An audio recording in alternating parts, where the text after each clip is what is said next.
Ladies and gentlemen, good evening. I'm Sara Edmonson, Chief Executive of Coro Energy. I'm sorry that I couldn't be with you tonight, but rest assured that I am traveling on Coro's behalf to faraway lands so that I can better position this company to delivering exceptional results from day one. You will have seen the strategy announcement recently. The overarching theme here is Pan-Euro-Asia, high-impact exploration, multi-TCF gas plays, with an initial growth strategy out of Southeast Asia. You will have also seen the announcement on the binding agreements. Subject to shareholder approval, Coro Energy will effectively be a full-cycle E&P company with high-quality assets located in Italy from day one. I've said this before and I'll say it again. That's not a bad place to start. Let me just spend a few seconds to walk you through some of the highlights of that portfolio. Coro Energy will effectively have 5 production concessions, which will contribute to both immediate production as well as incremental production opportunities. In addition to that, Coro also has development opportunities, including a field that was recently drilled called Selva. The drilling and initial production results have been fantastic and are truly some of the best results seen amongst independent players in Italy in recent years. This is some of the cleanest gas in the world at 99.9% methane, flowing from those gorgeous, permeable Pliocene sands.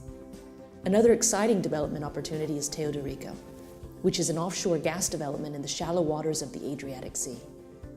This alone could ultimately quadruple production from the Italian portfolio. But we would not be a full-cycle E&P if we did not have exploration. And in this respect, there are a few leads coming from both the Apennine and the Po Valley legacy portfolio, the most notable being Torre del Moro. Torre del Moro has prospective resources of approximately 200 million barrels of oil, which is an equivalent of 1 TCF of gas. Like I said, not a bad place to start. And these foundation assets effectively underpin our larger ambitions of growing a sizable multi-TCF portfolio in Asia.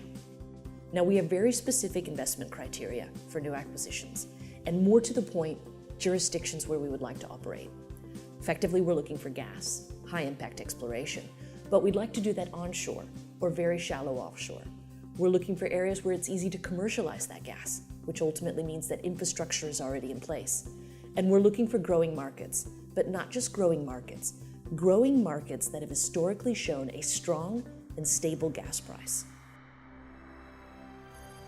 We believe that Southeast Asia possesses some of the world's fastest developing economies, where demand for gas currently outstrips supply.